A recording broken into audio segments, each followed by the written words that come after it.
Парк в этом месте появился в 1995 году, в честь 50-летия со Дня Победы в Великой Отечественной войне. С тех пор каждый май на этом месте проходят памятные мероприятия. 22 года молодое поколение отдает дань уважения всем, кто готов был пожертвовать собственной жизнью за нашу свободу. Вот уже третье десятилетие сюда ежегодно мы приходим для того, чтобы посадить деревья памяти нашим уважаемым ветеранам, которых, к сожалению, с нами нет, чтобы помнить их вечно. Для нас определенно часть жизни нашей, это часть памяти о тех событиях Великой Отечественной войны и, самое главное, той бесценной победы, которая одержала поколение победителей над фашистскими захватчиками. В память о событиях страшных лет войны костромичи сажают деревья. Сегодня парк пополнился еще 15 соснами. Каждая своеобразный символ жизни. С годами деревья потеряют насыщенность и яркость, зато приобретут мощный, внушающий трепет ствол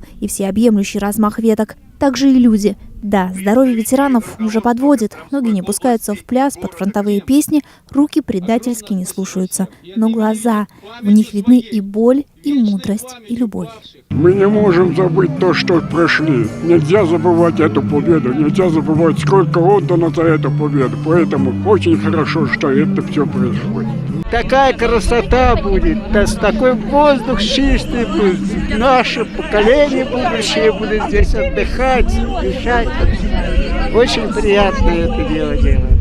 По традиции в Парке Победы сегодня раздавали фронтовую кашу. Первыми, без очереди, свои порции получали, конечно же, ветераны. Затем молодежь. Они тоже принимали активное участие в акции. Кто-то раздавал георгиевские ленточки, кто-то разносил еду, кто-то помогал закапывать деревья. В преддверии Дня Победы волонтеры все свое время проводят рядом с героями войны. Есть акции, которые помогают. Ходим по домам, поздравляем их.